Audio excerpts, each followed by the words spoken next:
ये गुलामी दी इंतहा वेखो खालसा जी। अपनी धरती ते गुरु रामदास एयरपोर्ट के उत्ते अमृतसर की धरती जिथे सिखां ने मना मनी लहू डोलिया, उस धरती का कोई पुत्र आवे तो उन्होंने पूछा जाता भी इत्थे आके करना की है तुसीं। मैं दसिया, मैं क्या पहला तो आप भटकिया, सतगुरु अगे अरदास करनी है भी अपने लेखे अपने चरणों च ला लियो, खंडे बाटे की पौल बख्शो। फिर नौजवानों को अपील करनी है भी नौजवानों ये मौत ना मरीए। ये मेरा तुहानू वास्ता जे, मैं तुहाडा वड्डा भरा वां, तुहाडा छोटा भरा वां, मेरा तुहानू ये वास्ता है भी आपां ये मौत ना मरीए। जे मौत मरन दा चाह है ते फिर धर्म युद्ध दे विच मरना है। अवर वासना नाए प्रभ धर्म युद्ध के चाहे।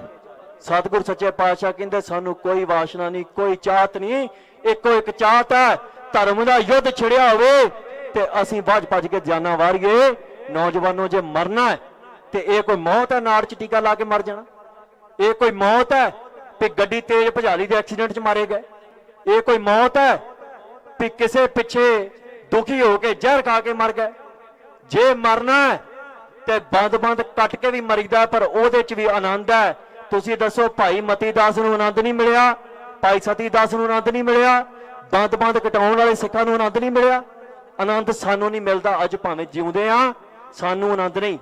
अज कौम थां थां ते मोर्चों च खजल हो रही है। क्यों हो रही है? क्योंकि साडे कोल कौमी घर नहीं। जेड़ा काम एक हिंदू दा बिना आवाज कीते बिना बोले पूरा हो जाता है, सानू नक नाल लकीरां कढणियां पैंदियां।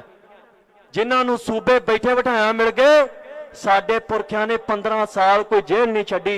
साडे निके निके बच्चे कतल होए एक सूबा लैण वास्ते, राजधानियां साडे कोल फिर गोलियां। सो इस करके गुलामी है, इनू जे पछाणना तां भी ठीक है, जे नहीं पछाणना तां भी ठीक है। कबूतरां वांगू अखां मीट लो ते पर यह गुलामी ने छड्डना किसी नूं नहीं। कोई कांग्रेसी सिख बन जाए, कोई काली सिख बन जाए, कोई झाड़ू वाला सिख बन जाए, कोई मिशनरी बन जाए, कोई टकसाली बन जाए, अंत नूं इस गुलामी दे दैंत ने सब नूं खा जाना। ते जे अज इकट्ठे होके केवल सिख बणीए, जे अज इकट्ठे होके केवल यह वचन करिए भी असीं इस गुलामी दे जीवन तो मौत नूं बेहतर समझदे हां, ते आउण वाले समां च सतगुर किरपा करन। साडियां नस्लां, असीं राज नहीं भोगना, ना भोगण दी इच्छा है। असीं चाहुंदे हां साडियां नस्लां ओह खवारी ना चलण जिहड़ी असीं झल्ली। असीं नहीं चाहुंदे साडियां नस्लां साडे शहीदां नूं कोई अतवादी कवे ते उहनां नूं सुणना पवे। असीं नहीं चाहुंदे साडियां नस्लां दीयां किताबां दे विच साडे गुरुआं नूं शहीदां नूं मंदा बोलिया जावे ते सिखां नूं धरने लाउणे पैण। जे चाहुंदे आ ते भैणों भरावां नूं कहो भी उठो वीर जवानों वे, पंथ नूं लोड़ सिरां दी पै गई। ये मौका किहड़ा लभदे आपां? परचे झूठे होण, नौजवान चुक चुक के जेल੍ਹਾਂ 'ਚ सुटे जाण ते असीं अजे मौकिਆਂ ਦੀ ਭਾਲ 'ਚ भी संघर्ष शुरू होया। साडे नौजवान गोलियां नाल मार दिते गए, दिल्ली के बार्डरां ते किन्ने मार दिते, गोलियां नाल शहीद कीते, जुआपा ला के जेल੍ਹਾਂ 'ਚ सुटे, किताबां रखण ते उम्र कैदां कीतियां। सानू होश कदों आउणी है? उदों होश आउणी है जदों साडा कोई धी पोते 'ਚ आ गए। ते धी पुत्र असीं सारे कहदे हां कलगियां वाले दे पुत्र हां, जिन्हें अपना वंश अंश तोड़ के गल कही सी सरबंस वार के भी ये मेरा अंश वंश आ। ते जिन्हां नूं अंश वंश कहा उन्हां दियां 1500 वख-वख जथेबंदियां ते 1500 पासे नूं वख-वख मूंह है। कोई किसी पासे नूं तुरिया फिरदा, कोई किसी पासे नूं। मैं अज इस स्टेज तो ऐलान करदा,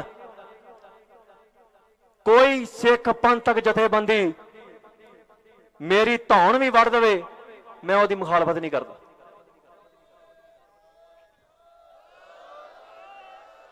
इतों मैं कुछ इकट्ठा करके नहीं खाना ना मैं कोई जदाद बनानी है। ये लेखा पर उदण ही होना जिदन मैं संसार तो तुर गया। मैं नहीं कहना भी तुसीं मेरा साथ दिओ, दे तुसीं बथेरा रहे जो, संगत तो मैनू कोई गला नहीं। जिन्ना प्रेम मेरे ख्याल नाल संगत ने मैनू दिता है, पिछले 20-25 सालों च किसी आगू नूं इन्ना प्रेम नहीं संगत ने दिता। मैं आगू भी नहीं खवाउंदा। मैं तुहाडा भरा आ छोटा, मैं एको बेनती करदा नौजवानों, मैनू माड़ा बोलो चंगा बोलो, पर आ नशियां दा कोड़ छड्ड दिओ।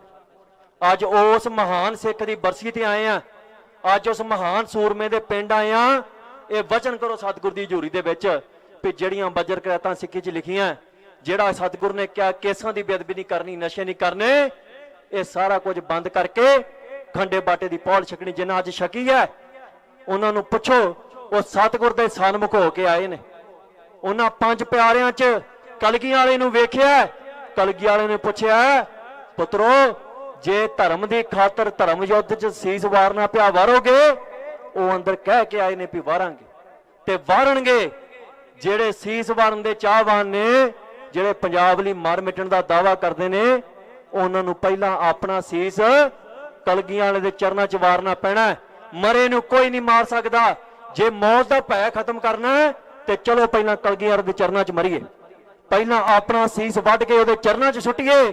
ਤੇ ਜਿਹਦਾ ਸੀਸ ਕਲਗੀਆਂ ਵਾਲੇ ਕੋਲ ਚਲ ਗਿਆ ਉਹਨੂੰ ਨਾ ਮੌਤ ਡਰਾਵੇ ਨਾ ਭੁੱਖ ਸਤਾਵੇ, ਉਹਨੂੰ ਨਾ ਕੋਈ ਕੋਲ ਕਾਲ ਕੋਠੀ ਡਰਾ ਸਕਦੀ, ਨਾ ਕੋਈ ਜੇਲ੍ਹ, ਨਾ ਕੋਈ ਗੋਲੀ, ਨਾ ਤੋਪ, ਨਾ ਟੈਂਕ।